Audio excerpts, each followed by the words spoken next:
Buenos días. Hoy día vamos a rápidamente revisar y continuar con los procesos tubulares. Vamos a hablar de la reabsorción y las fuerzas Starling. ¿Qué cosa tenemos para recordar? Ya sabemos que tenemos las fuerzas que favorecen la reabsorción y las fuerzas que impiden la reabsorción. En este caso, para la reabsorción, la fuerza más importante es la presión oncótica o coloidosmótica del capilar peritubular, así como la presión hidrostática del intersticio, del líquido intersticial. Y las fuerzas que se oponen son la presión hidrostática del capilar peritubular y la presión oncática del líquido intersticial.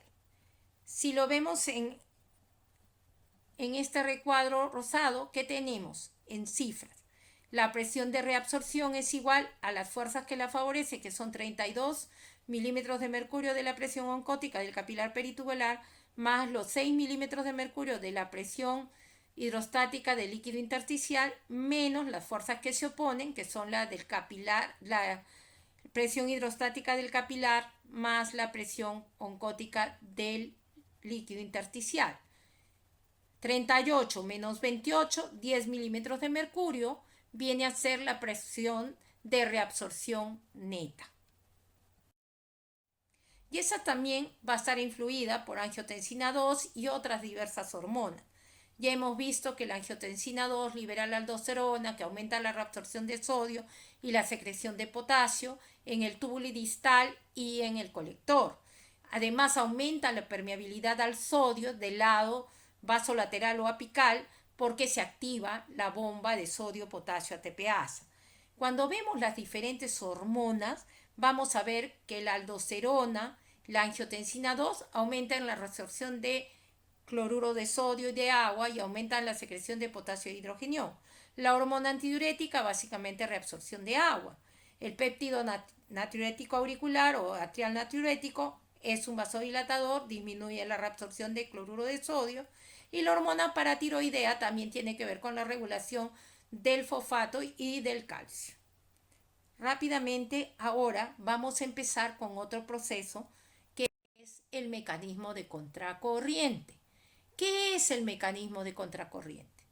Este es un mecanismo especializado a nivel tubular que va a formar orina muy concentrada o diluida, y para esto participan el asa de Henle, el tubulicolector y los capilares peritubulares, que en este caso, como pertenecen a las nefronas yuxtamedulares, se llaman la vasa recta.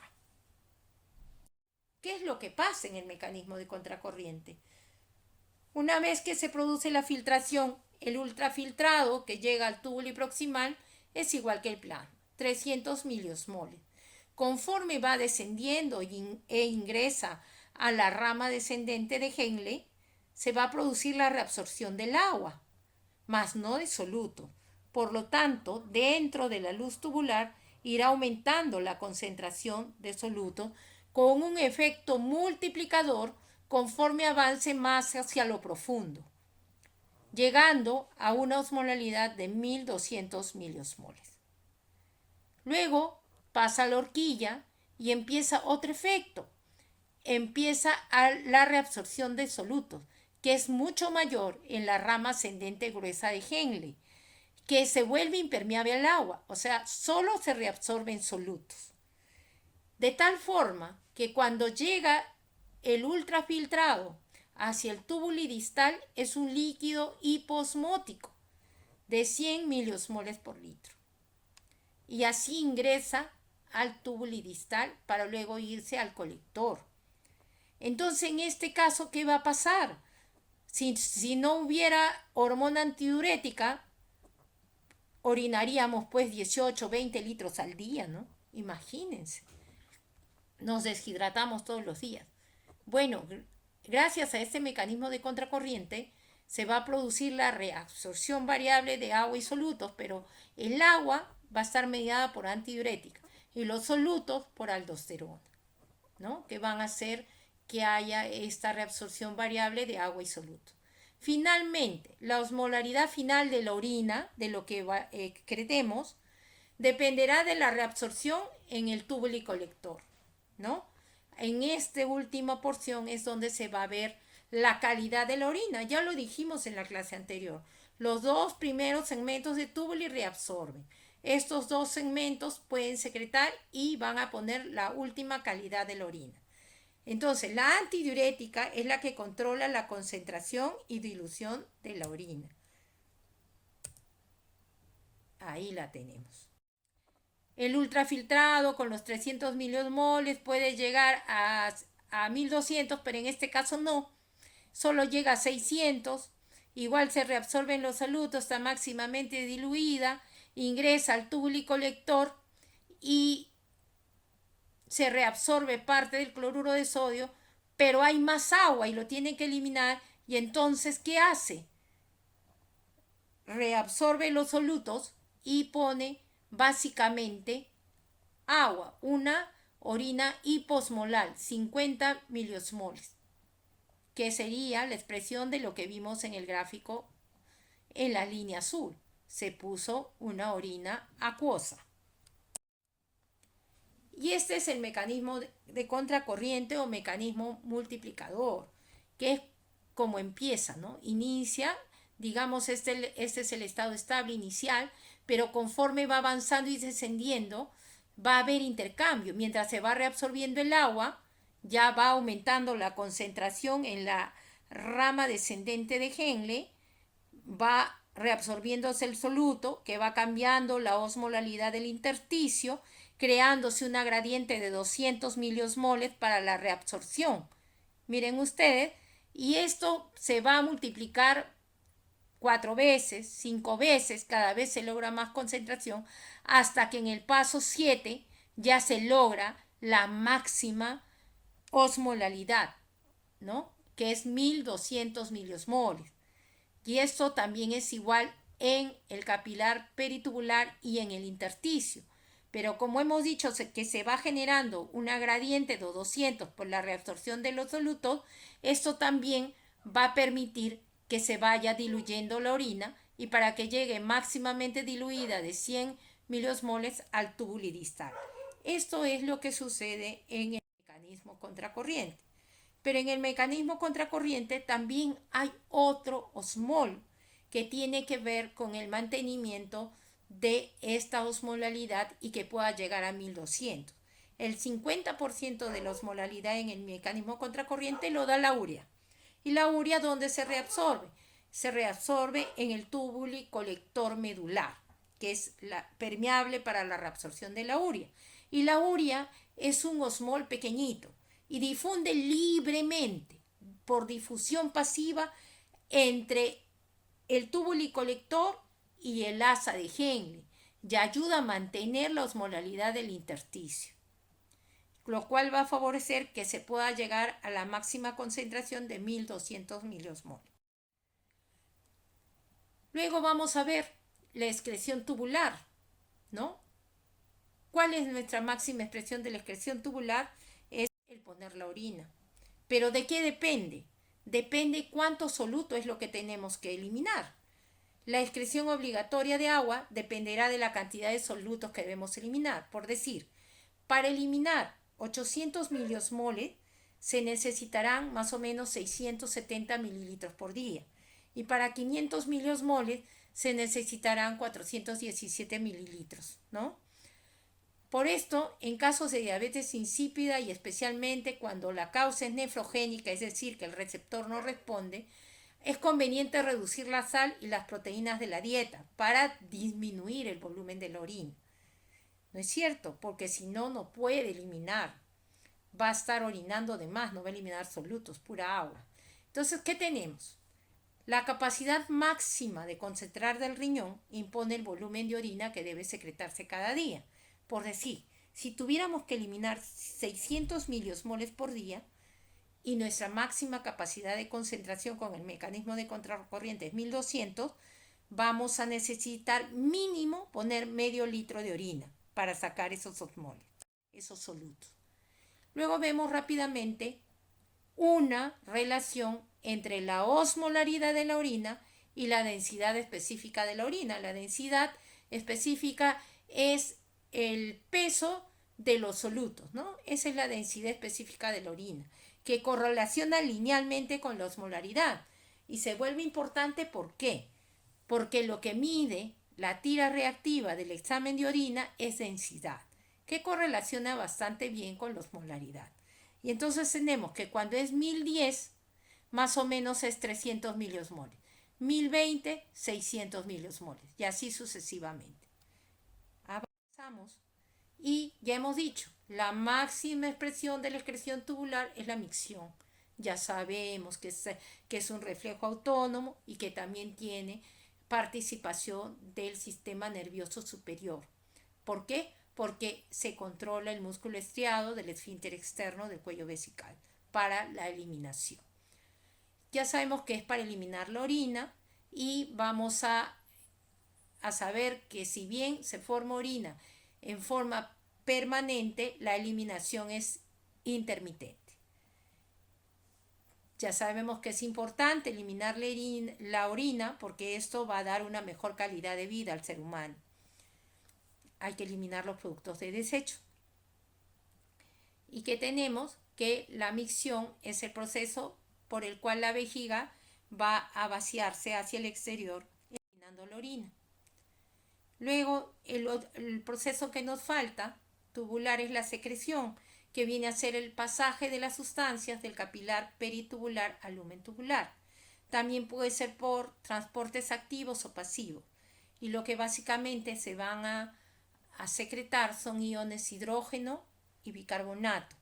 Y también a sustancias extrañas como la penicilina y también aniones orgánicos, ¿no? Entonces tenemos que transporte activo, para su secreción usa el potasio, los hidrogeniones, los fosfatos, la creatinina, los uratos, las bases orgánicas como la guanidina y algunos fármacos.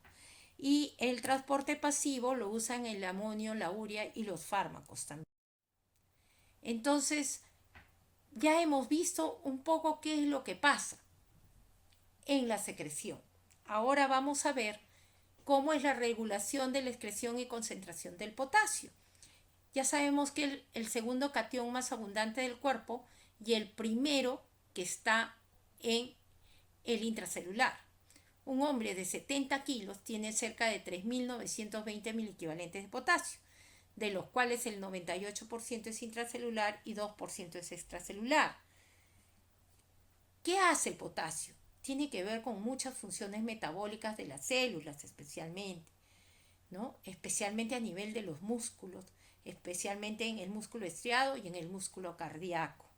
También tiene que ver con la acción óptima de las enzimas para el crecimiento y división y para el mantenimiento del volumen celular. El requerimiento diario es 1.600 a 2.000 miligramos o 40 a 50 milimol por día. Pero la homeostasis del potasio tiene factores reguladores. Sí, porque acuérdense que es básicamente intracelular. Entonces siempre está en movimiento con el extracelular, que a pesar de que es el 2%, también va a tener un rol para este intercambio entre el intra y el extracelular. Ingerimos el potasio y que va a ser eliminado a través del sudor en un 5%, en la orina 80% y en ese 15%. Pero ya hemos dicho que hay un intercambio permanente entre el intra y el extracelular gracias a la bomba de sodio-potasio ATPasa. Su principal vía de eliminación es la orina. Por lo tanto, el manejo renal del potasio será importante. Ya hemos dicho que se mantiene en un intercambio permanente entre el intra y el extracelular. Tendremos factores que favorecen la entrada de potasio del extracelular al intracelular, y estos son la alcalosis metabólica, la insulina, la estimulación beta-2 adrenérgica y la aldosterona. Y también se producirá el efecto contrario, el pasaje desde el intracelular al extracelular, que será favorecido por acidosis metabólica, la hiperosmolalidad extracelular, los agonistas alfa-adrenérgicos, la lisis celular, ya sea tumoral, rhabdomiolisis, hemólisis, cualquiera de ellos. Pero hemos remarcado que su eliminación mayoritaria, un 80%, es por el riñón. Por lo tanto, serán importantes los factores que regulan la secreción distal del potasio. La primera es la ingesta de potasio en la dieta, luego es cuánto es la concentración plasmática del potasio. También hemos visto que se mueve con la acidosis y alcalosis, entonces el pH sistémico será importante. El flujo tubular distal y el aporte distal de sodio. ¿Por qué? Porque está mediado en parte por aldosterona, como ahí está también escrito, y también tendremos que ver que está en intercambio con los aniones no reabsorbibles, porque cuando hay mucha carga ácida va a secretar hidrogenión y no potasio. Ahora, estos factores que favorecen este ingreso del potasio del extra al intracelular, como son la insulina, las catecolaminas, los beta-2-adrenérgicos, tienen que ver por qué, porque estimulan a la bomba de sodio-potasio ATPasa, aumentan su acción y van a favorecer mayor ingreso del potasio a la célula y salida de sodio hacia el extracelular. ¿Cómo es el manejo renal del potasio? Ahí lo tienen. La mayoría, casi el 90% o más, se va a reabsorber tanto entre el túbulo proximal y el asa de Henle. La reabsorción va a ser a nivel del túbulo distal y el túbulo colector. Y finalmente un 12% de toda la carga filtrada se va a eliminar en la orina. ¿Cómo lo hace? Mire, ahí estamos representando el mecanismo de la secreción de potasio y reabsorción de sodio en las células principales del túbulo distal y el túbulo colector. ¿Cómo se hace? Se hace por un canal específico para el sodio, el canal epitelial de sodio para la reabsorción. Y a su vez hay el RONCA o el canal de potasio para la secreción. Y esto se da gracias al diferencial de potencial generado por la bomba de sodio-potasio ATPasa, que ustedes van a ver que hay un aumento del voltaje negativo de la célula, con un diferencial con la luz, 50 en la luz, menos 50 en la luz y menos 70 en la célula tubular, lo que va a favorecer la secreción del potasio. Y hemos dicho que la mayor parte del potasio se va a reabsorber, pero tenemos que tener especial cuidado en el flujo tubular distal y el aporte distal de sodio. Cuando se aumenta el aporte distal de sodio, hay un mayor intercambio, por lo tanto va a aumentar también la eliminación renal de potasio. Entonces, ¿qué tenemos? Los mineralocorticoides como la aldosterona va a aumentar la reabsorción distal de sodio y la secreción de potasio. ¿Cómo es que se secreta la aldosterona? La hiperpotasemia la va a estimular y la hipopotasemia o la hipocalemia la va a inhibir. Claro, porque si tengo mucho potasio, lo tengo que eliminar, lo tengo que secretar. Y si tengo poco, debo de quedarme con el potasio. Por eso se inhibe la aldosterona. ¿Qué tienen que ver la excreción de aniones no reabsorbibles? Generalmente estos son los bicarbonatos, sulfatos, fosfatos. En la nefrona distal van a jugar a incrementar, ¿se acuerdan? La electronegatividad intraluminal para estimular la secreción del potasio, que ya lo vimos.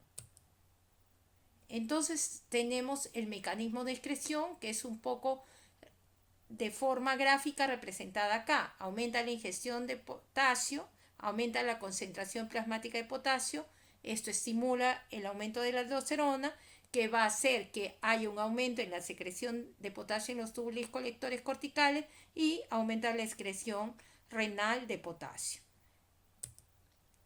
¿Hay un mecanismo de retroalimentación? Sí. ¿Por qué está dado esto? Mira, está dado porque según aumente la concentración del potasio, se producirá la aldosterona para eliminar al potasio.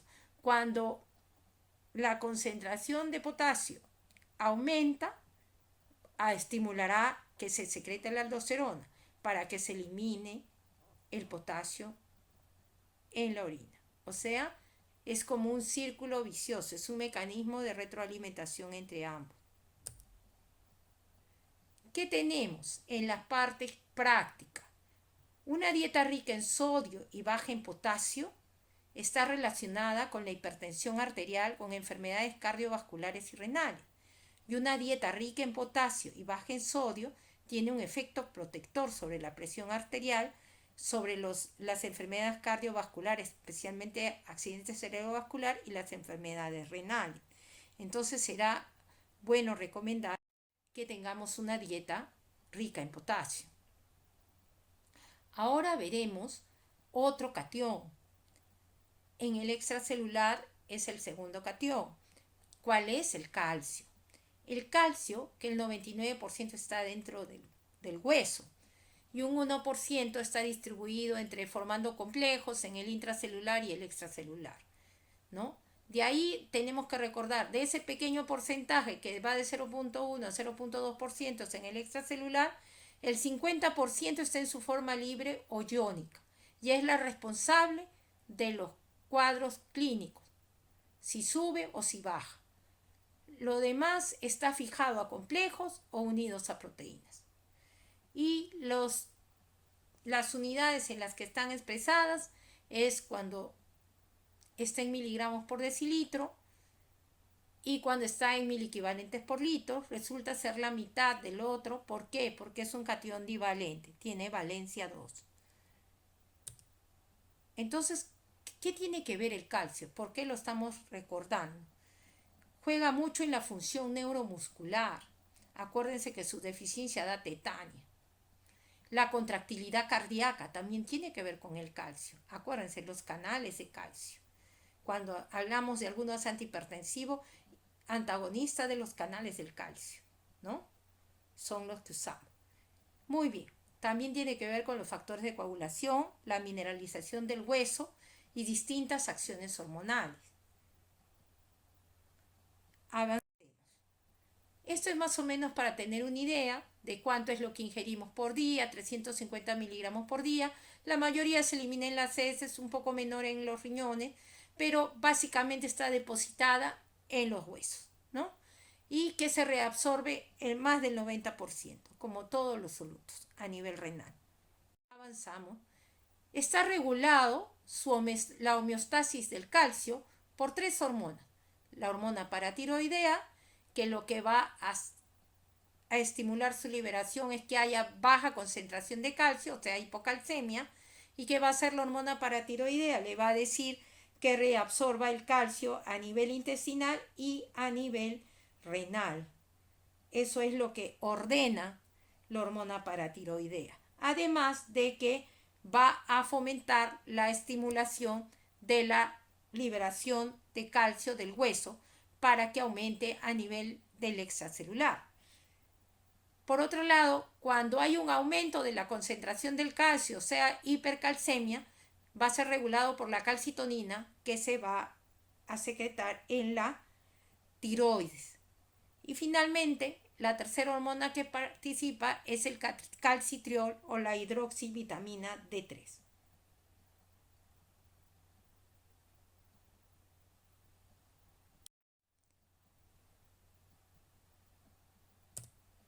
Muy bien, ya hemos visto que hace la paratormona, favorece la salida de calcio del hueso hacia el extracelular, aumento de la absorción intestinal de calcio con activación de la vitamina D y aumento de la reabsorción tubular de calcio en los túbulos distal y colector, ¿no?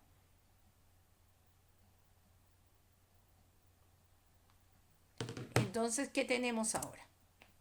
Esto es más o menos lo que va a producirse la reabsorción de calcio en el túbulo proximal, como están ahí. También es parecido a lo que puede pasar en el asa de Henle. También hay reabsorción de calcio a nivel paracelular y transcelular.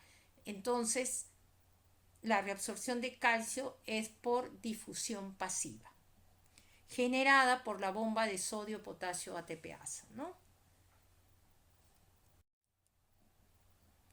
Y cuando esta reabsorción se hace en el asa gruesa de Henle con el transportador a través de la del cotransportador sodio-potasio 2 claro, que va a favorecer la difusión pasiva a nivel transcelular y paracelular, y en el túbulo distal va a estar mediada por paratormona. Existen factores que van a aumentar la excreción del calcio, como la disminución de la paratormona, el aumento del volumen de líquido extracelular, el aumento de la presión arterial, la disminución del fosfato plasmático y la alcalosis metabólica.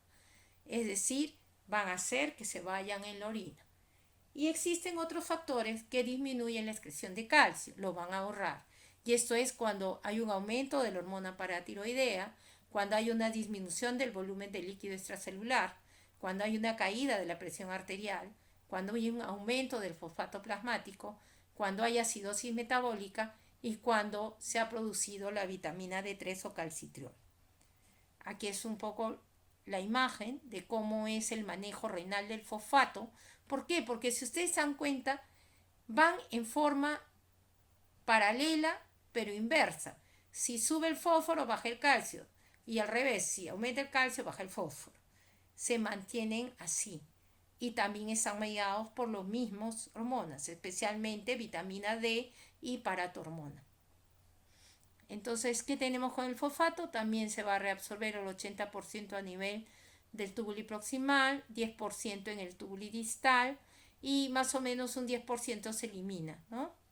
Entonces, generalmente en el túbulo proximal se va a eliminar como parte de lo que es la eliminación de la carga ácida en forma de ácido difosfórico, que es lo mismo. ¿Y qué tenemos? Que la paratormona favorece la resorción ósea, lo que vierte grandes cantidades de iones de fosfato al extracelular. ¿Por qué? Porque las sales del hueso salen en forma de fosfato de calcio.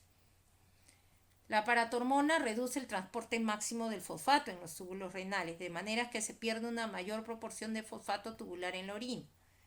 Si la paratormona está elevada, la reabsorción tubular de fosfato se reduce y se excreta más. ¿Por qué? Porque lo que va a tratar de reabsorber a su otro acompañante, al calcio. Hemos pasado rapidito lo que es calcio, fósforo, potasio y ahora vamos a ver al magnesio. El magnesio es el segundo catión intracelular más abundante y tiene que ver con muchos procesos metabólicos, como la función mitocondrial, procesos inflamatorios e inmunológicos, la actividad neuronal, neuromuscular y vasomotora. Forma parte del ADN y la síntesis proteica. Esas son las equivalencias, ahí se las he puesto según su peso molecular, que es 24 gramos, como en miligramos es 24, es una milimol, igual a 2000 equivalentes, porque también es un catión divalente, y un gramo de sulfato de magnesio contiene 97.6 miligramos de magnesio elemental. Para efectos prácticos decimos que es 100 miligramos, que es la ampolla, ¿no? La ampolla que usamos. ¿Cómo se distribuye el magnesio? Miren, entra por la vía oral con los alimentos, se elimina mayoritariamente en heces, pero hay una cantidad que pasa al filtrado, o sea, en el extracelular, y esta de aquí va a ser eliminado más o menos 3 milimoles por día, ¿no? La mayoría del magnesio está a nivel óseo y también a nivel de las células, ya hemos dicho, es el segundo catión más abundante del intracelular. ¿Cómo es el manejo renal del magnesio? Entonces, tenemos que también se hace en el túbulo distal y la rama gruesa ascendente de Henle, ¿no?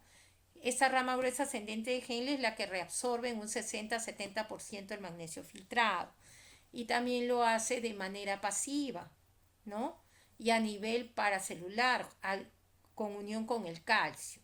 Por eso es que cuando usamos diuréticos como la furosemida, los famosos diuréticos de ASA, no solo disminuye el sodio y el potasio, sino también el calcio y el magnesio. Y el magnesio se vuelve especial, ¿por qué? Porque si no hay una cantidad de magnesio adecuado, la reabsorción del potasio no se va a dar a nivel del asa de Henle. Y eso va a perpetuar si es que hay una hipocalemia. Entonces vamos a tener factores que van a aumentar la excreción de magnesio. Y entonces si aumenta la concentración de magnesio en el líquido extracelular, aumenta pues la excreción porque tiene que regresar al estado normal. Igual si hay una expansión del volumen extracelular, ahí bota todos los solutos con agua para regresar al estado estable. El aumento de la concentración de calcio también hace que se elimine más. ¿Por qué? Porque miren, a nivel tubular se maneja en el asa de Henle junto con el calcio. Si se reabsorbe uno, se reabsorbe el otro. Es un poco diferente en el tuli distal. Ahí sí se maneja solo, ¿no? Solo para su reabsorción.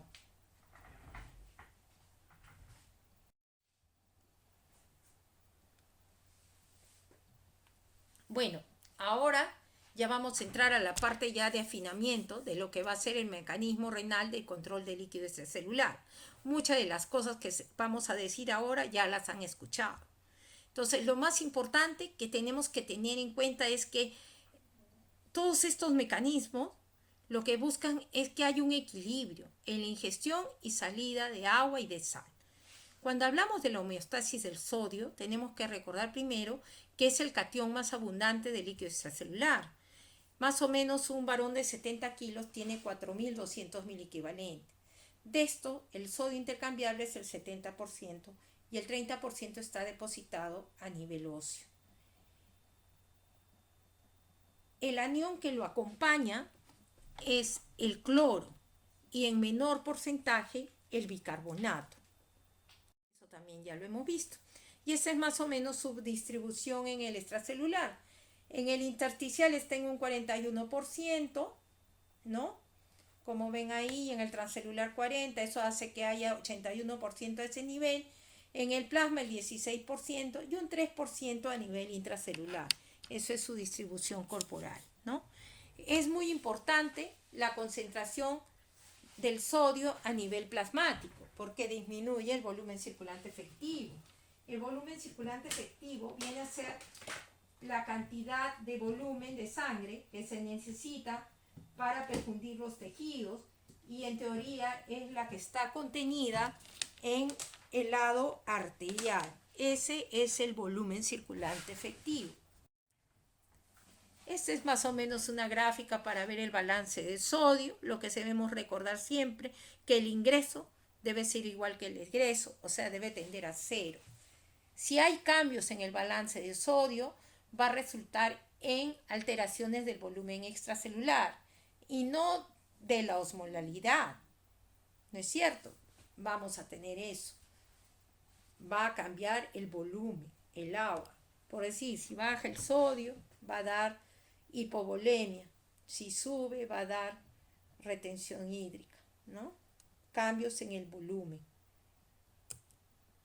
Eso es lo que más hay que resaltar. Esto ya lo conocemos, como es el transporte de sodio en el riñón, porque como es el catión más abundante del extracelular, hemos venido hablando de él.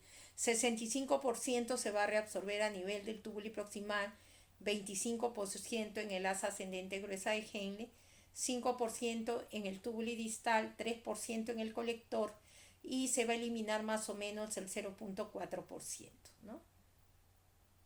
Y entonces, ¿qué tenemos? Si hay cambios en la absorción, en la reabsorción de sodio por la nefrona o por el riñón, va a haber cambios en el volumen de líquido extracelular. Lo volvemos a remarcar. Y cuando hablamos del control del balance de sodio, vamos a tener mecanismos aferentes, mecanismos que van a censar sus cambios y mecanismos eferentes. Dentro de los aferentes tenemos el hipotálamo anterior, tenemos los varoreceptores aórticos y carotídeos, el aparato yuxtaglomerular en el riñón y el tejido intersticial renal. Y los mecanismos eferentes que van a hacer que una vez que censan los cambios, van a actuar. Uno es la filtración glomerular de sodio, la reabsorción tubular de sodio, el efecto tubular directo de su concentración, la distribución del flujo intrarrenal y los factores hormonales que ya hemos venido señalando. ¿Cuáles son los mayores mecanismos eferentes? Ahí está, la filtración y la reabsorción. Cuando hay vasodilatación renal, hay un aumento de la filtración glomerular, pero no se van a producir grandes cambios. ¿Por qué? Porque existen los mecanismos autorreguladores y que hace que se mantenga la homeostasis. Estos son el equilibrio glomérulo-tubular y la retroalimentación de la mácula densa. ¿Qué quiere decir? Que si la mácula densa sensa que tiene demasiado volumen y demasiado cloruro de sodio, va a dejar de actuar y va a dejar de producir renina para que sea eliminado en la orina y retorne el estado estable. Y ahí tenemos, miren, el sodio urinario o la diuresis, el número de veces con respecto a lo normal, ¿no? ¿Qué tenemos? Si la presión arterial aumenta, si hay hipertensión arterial, se produce la famosa natriuresis. Cuando es corta, es un incremento de la presión arterial así, rápida y corta, vemos que hay mayor natriuresis, que es diferente cuando hay una hipertensión duradera, que ya se hace estable la eliminación del sodio a nivel renal. Y aquí tenemos la retroalimentación renal del líquido corporal. Ya sabemos, pérdida de líquido o ingesta de líquido, cambio del volumen de líquido extracelular. Cuando el volumen de líquido extracelular cambia, cambia el volumen sanguíneo, ¿no es cierto? Entonces, presión media del llenado circulatorio, el retorno venoso, la capacidad vascular, el gasto cardíaco, la fuerza del corazón, van a estar siempre en un círculo entrelazado, coordinado, corazón, riñón, todo. Entonces hay una resistencia periférica total, la presión arterial, y según como esta haya aumentado, miren, va a producir la excreción renal de líquido para mantener estable la presión arterial. ¿Pero qué hace? Elimina líquido y sal para mantener la presión. Y esto es lo que una forma de compensar es la natriuresis por presión cuando hay hipertensión arterial. Pero todo se mueve en conjunto. Volumen extracelular, sanguíneo y presión arterial. Y entonces, ¿qué tenemos? En la regulación, un ligero cambio en el volumen sanguíneo produce un cambio acentuado en el gasto cardíaco. Un ligero cambio en el gasto cardíaco causa un gran cambio en la presión arterial. Un ligero cambio en la presión sanguínea causa un gran cambio en la diuresis. Concatenados, unidos. Entonces decimos, si disminuye el volumen sanguíneo, disminuye la presión arterial. Participan para compensar factores nerviosos y hormonales. ¿Y cuál es el producto final? Retención de líquidos por los riñones y de sodio también, para compensar esa disminución del volumen sanguíneo. Todos estos mecanismos se hacen gracias a la actividad simpática que hay en los vasoreceptores.